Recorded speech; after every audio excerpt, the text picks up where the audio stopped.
नमस्कार विद्यार्थी मित्रांनो, स्वागत आहे तुमचं गणित शिकूया या यूट्यूब चॅनलमध्ये। विद्यार्थी मित्रांनो, आपण इयत्ता 10वी विज्ञान भाग 1 यामधील प्रकरण दुसरे मूलद्रव्यांचे आवर्ती वर्गीकरण याचा अभ्यास करत आहोत। त्यामध्ये आज आपण मेंडेलीवची आवर्त सारणी अभ्यासणार आहोत।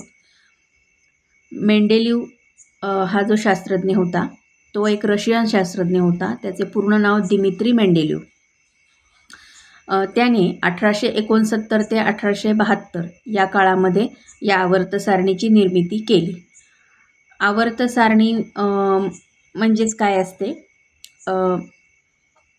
मूलद्रव्यांचं जे वर्गीकरण आहे त्यामध्ये तिची महत्त्वाची भूमिका असते आवर्त सारणीची। आणि आवर्त सारणीमध्ये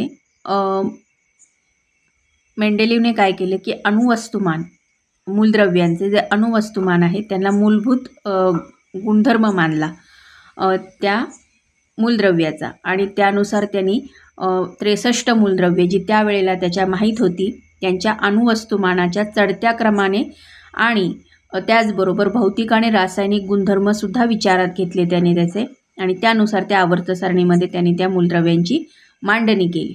यामध्ये आणखीन एक गोष्ट तुम्हाला सांगण्यासारखी आहे की अणुवस्तुमान हा जो मूलद्रव्यांचा आहे हे खूप महत्त्वाचा घटक असतो, ज्याचा विचार न्यूलँड्सनी सुद्धा त्याच्या अष्टकांमध्ये विचारात घेऊनच त्याने सुद्धा अणुवस्तुमानांकाच्या चढत्या क्रमानेच त्याच्या पण अष्टकामध्ये त्याने मूलद्रव्यांची मांडणी केलेली होती।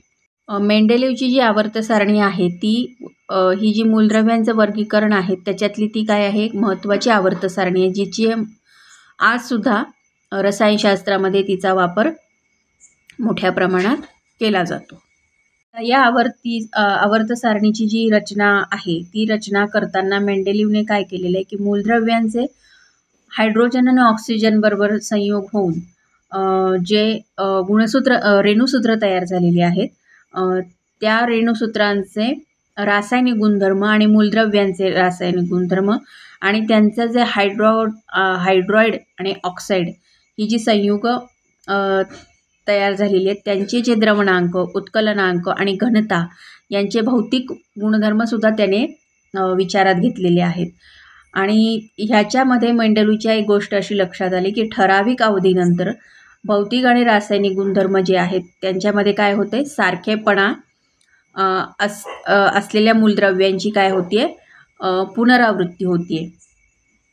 मग या निरीक्षणाच्या आधारे मेंडेलीवने काय केलेलं आहे की ही जी पुढे आवर्त सारणीचे काही नियम तयार केलेले आहेत आणि मूलद्रव्यांचे गुणधर्म हे त्याच्या अणुवस्तुमानांकांचे आवर्तीफल असतात असं त्यांनी त्याच्यामध्ये नमूद केलेलं आहे। आवर्तीफल म्हणजेच रिपिटेशन, म्हणजे परत परत पुन्हा पुन्हा तसेच गुणधर्म काही काळानंतर किंवा काही मूलद्रव्यांच्या संदर्भात ते पुन्हा एकदा त्याचप्रमाणे दिसणे असा त्याचा अर्थ होतो। आता इथे जी त्यांनी हा तक्ता दिलेला आहे नियमांचा त्याच्यामध्ये त्यांनी काय केलेलं आहे की 8 या ओळी तयार केलेल्या आहेत आणि उभे स्तंभ केलेले आहेत।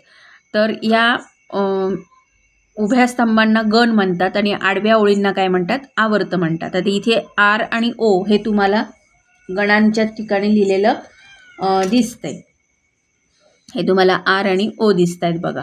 तर याच्यामध्ये मेंडेलीवने जी आवर्त सारणी तयार केली त्याच्यात संयुग ही काय तयार झालेली आहेत, संयुग तयार झालेली आहेत आणि त्यांची ही रेणुसूत्र आहेत, म्हणजे त्यांचा फॉर्म्युला असं आपण म्हणू शकतो। तर हे आर कशासाठी आहेत तर ते मूलद्रव्यांचं रिप्रेझेंटेशन करतात आणि ओ म्हणजे ऑक्सिजन। तर ती काय आहेत, त्याने काय केलेलं आहे, वरच्या भागामध्ये या संयुगाची रेणुसूत्र या पद्धतीमध्ये त्याने लिहिलेली आहेत आणि आर जो आहे तो काय आहे, मूलद्रव्यांशी संबंधित आहे, म्हणजे संबंधित जे मूलद्रव्य आहे त्याच्याशी निगडित आरने दाखवलेलं आहे। म्हणजे मूलद्रव्य कोणतंही असू शकतं, इथे जे दाखवलेत आपल्याला त्याच्यामध्ये हा आर म्हणजे मूलद्रव्य। आणि प्रचलित पद्धतीनुसार ती रेणुसूत्र कसे लिहिले जातात, या पद्धतीत लिहिले जातात।